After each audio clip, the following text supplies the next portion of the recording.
SIR എന്ന തീവ്ര voter പട്ടിക പരിഷ്കരണത്തെ സംബന്ധിച്ചുള്ള വിവാദങ്ങൾ അവസാനിക്കുന്നില്ല. അവസാനമായി മുസ്ലിം ലീഗും സുപ്രീം കോടതിയെ സമീപിച്ചിരിക്കുകയാണ്.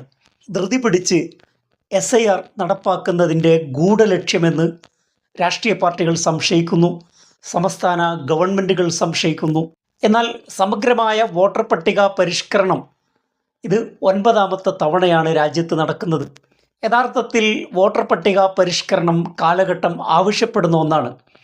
എന്നാൽ മോദി ഗവൺമെൻറ് ഇപ്പോൾ നടപ്പാക്കുന്ന SIR രാഷ്ട്രീയ വിവാദമായി, ജനങ്ങൾക്കിടയിൽ സംശയമായി, ആരോപണമായി, കേസായി ഉയരാൻ കാരണം ബീഹാറിൽ നടപ്പാക്കിയ SIR 65 ലക്ഷം ആളുകളെ പുറത്താക്കിയ അതേ SIR രാജ്യവ്യാപകമായി നടപ്പാക്കുമ്പോൾ സംശയവും ദുരൂഹതയും ആരോപണങ്ങളും ഉയരുക സ്വാഭാവികമാണ്.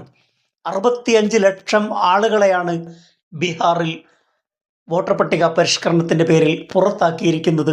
ഒരു വർഷത്തിനുള്ളിൽ തെരഞ്ഞെടുപ്പ് നടക്കാനിരിക്കുന്ന ബംഗാൾ, കേരളം, തമിഴ്നാട് ഉൾപ്പെടെയുള്ള സംസ്ഥാനങ്ങളെ ഫേസ് 2-വിൽ ഉൾപ്പെടുത്തുകയും അസാമിനെ തൽക്കാലം ഒഴിവാക്കുകയും ചെയ്തു. ഇത്തരം നടപടികളിലൊക്കെ BJPയുടെ, നരേന്ദ്രമോദിയുടെ കേന്ദ്ര ഗവൺമെൻറ്റിൻ്റെ ഇടപെടലുകളിൽ ആളുകൾക്ക് സംശയമുണ്ടാവുക സ്വാഭാവികമാണ്. എന്തിനാണ് ഇത്രയും വലിയ ധൃതി ഗവൺമെൻറ് കാണിക്കുന്നത്? SIR എന്ന് പറയുന്നത് മഹാദൗത്യമാണ്. അത് സമഗ്രമായും സൂക്ഷ്മമായും നടത്തപ്പെടേണ്ടതാണ്. വോട്ടർ ലിസ്റ്റ് ആധാറുമായി ബന്ധിപ്പിച്ചാൽ ഒരുപാട് പ്രശ്നങ്ങൾ പരിഹരിക്കാൻ കഴിയും. ലളിതമായ ഈ പരിഹാരം ഒരിക്കലും ഇലക്ഷൻ കമ്മീഷൻ അംഗീകരിക്കുന്നില്ല. ഇലക്ഷൻ കമ്മീഷൻ ആധാർ കാർഡിനെ പുറത്തു നിർത്തിയത് തന്നെ സംശയാസ്പദമാണ്.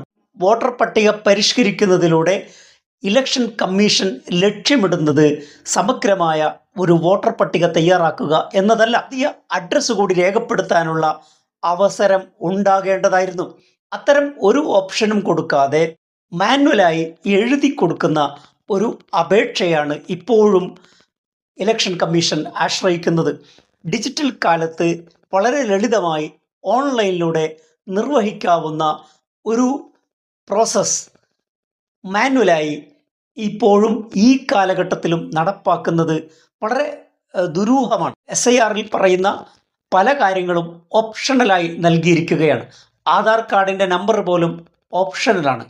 കാരണം ആധാർ കാർഡിനെ ലിങ്ക് ചെയ്യുവാനോ ആധാർ കാർഡുമായി ബന്ധിപ്പിക്കുവാനോ ഇലക്ഷൻ കമ്മീഷൻ ഒരിക്കലും ഉദ്ദേശിക്കുന്നില്ല എന്ന് വളരെ വ്യക്തമാണ്.